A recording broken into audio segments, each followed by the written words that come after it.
Seres humanos que acompanham o Planeta Podcast, temos um recado para vocês. Show do Planeta Stand-Up, link na descrição. Tenho várias perguntas sobre as entrevistas que você faz lá. Eu acho que, voltando nisso realmente do Terraplanista da Medium, eu queria perguntar se tem algo parecido entre as coisas que eles sentem, as motivações que eles sentem para entrar nesse grupo, porque aí também o Terraplanista, a gente, inclusive, vamos falar com ele em breve, tá marcado para vir aqui e tal. Ah, que legal, o Eduardo Sistemático? Exatamente, exatamente. Bacana. Mas assim, pensando na conclusão que você tirou, conversando e tal, e se eles assumem que em algum momento estavam fazendo coisas desse tipo, sabe? Se eles realmente olham para trás e falam, não, eu realmente estava ali por causa do meu ego, eu realmente estava usando, mesmo sem saber, né, de uma maneira subconsciente, uma técnica dessa para continuar mantendo. Sim. Muitos afirmam isso.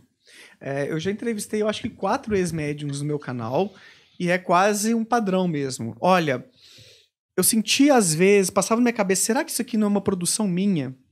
Não é uma projeção que eu estou fazendo aqui, daquilo que eu já sei, das minhas expectativas? Porque nada de tão extraordinário era dito ali que se confirmava depois. Às vezes acontecia.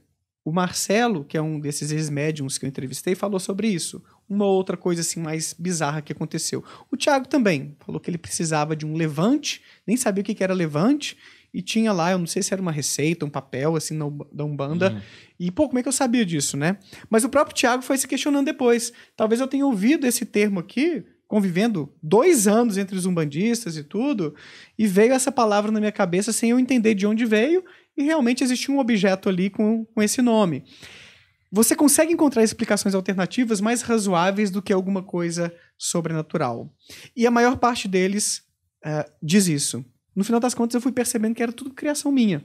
Sabe o que acontece?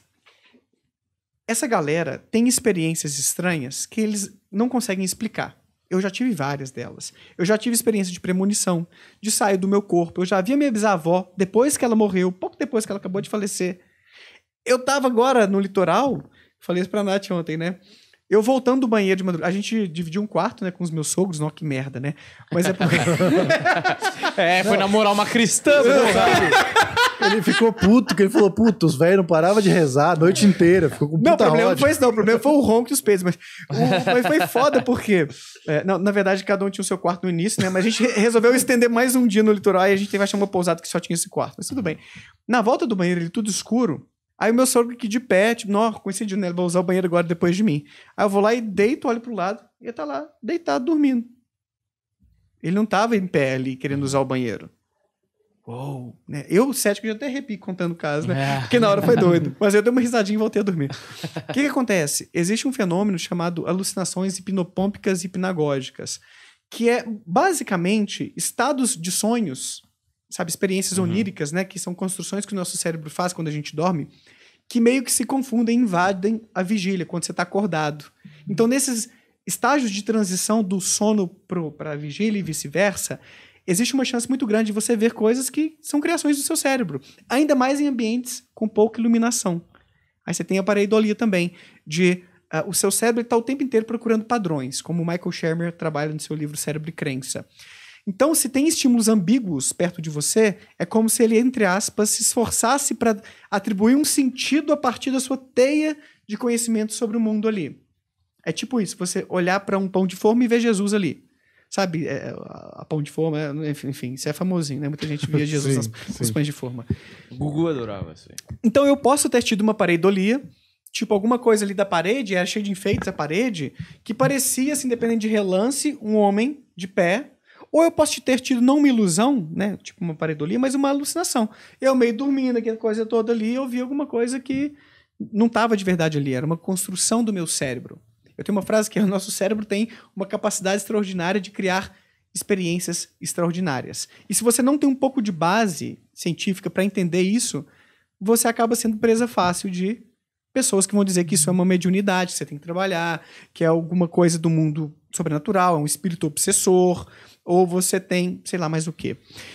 Aí eu acho que eu desviei um pouquinho do assunto. Você tinha perguntado antes, Foi o Humberto. Eu tinha perguntado se eles assumem, se eles reconhecem as coisas que eles viveram como Isso. falhas naturais e humanas. Então acontece que essa galera, muitas dessas pessoas vão percebendo isso, que não tem nada de extraordinário no que elas dizem, nas cartas psicografadas, por exemplo, que escrevem. Eu li 2 cartas psicografadas lá na live que eu fiz com a Patrícia, com a Lívia, que é uma ex-médium também. Não tinha nada demais.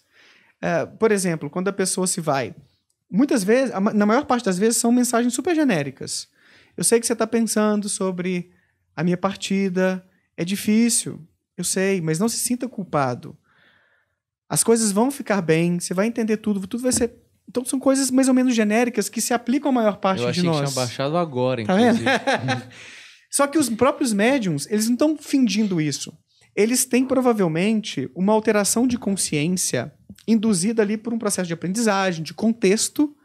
É um processo de dissociação, de acordo com o Wellington Zangari, que é um psicólogo, pesquisador da USP, ele usa esse termo, que é como se você tivesse um rompimento das suas faculdades psicológicas, ou pelo menos uma alteração tão drástica a ponto de você sentir que está muito diferente do normal. É quando você usa uma substância psicoativa, parece tudo meio estranho, parece que é um sonho, ou uma auto-hipnose. É uma quebra do fluxo normal da sua consciência, e quando você não sabe explicar isso, você atribui a algo externo. Ouija, tabuleiro Ouija, vamos lá, tem explicação científica já. Você fica com a mão ali, eu já tive essa experiência, inclusive, de mexer um copo assim, e parecia que não era eu que estava mexendo, que não fui eu que mandei o comando pro meu dedo.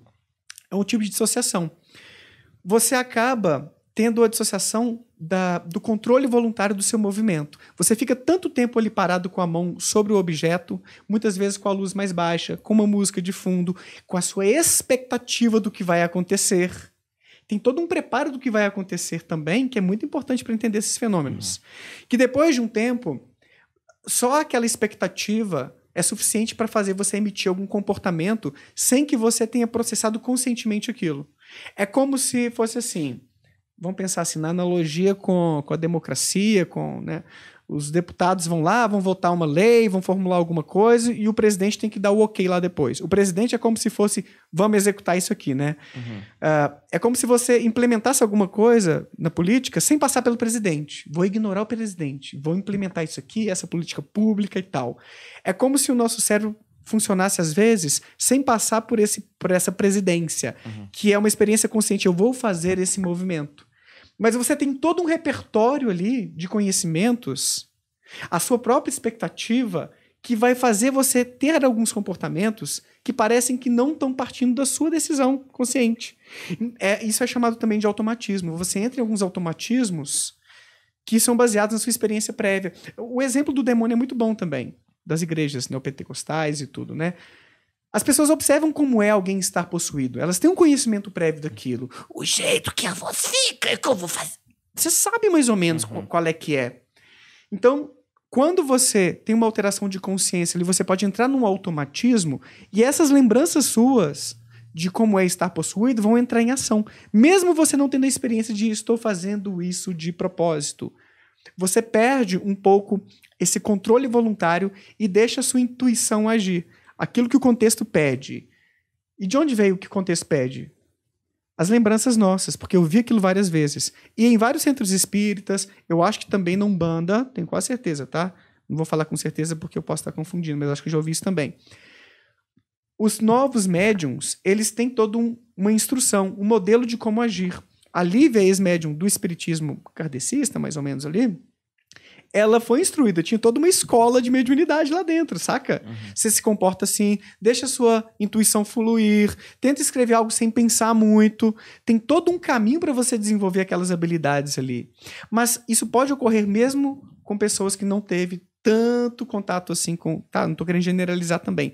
Mas o que eu quero dizer tem vários mecanismos aí que estão por trás daquilo que acontece, mas que as pessoas às vezes não conseguem explicar o que estão vivenciando e atribuem ao exterior.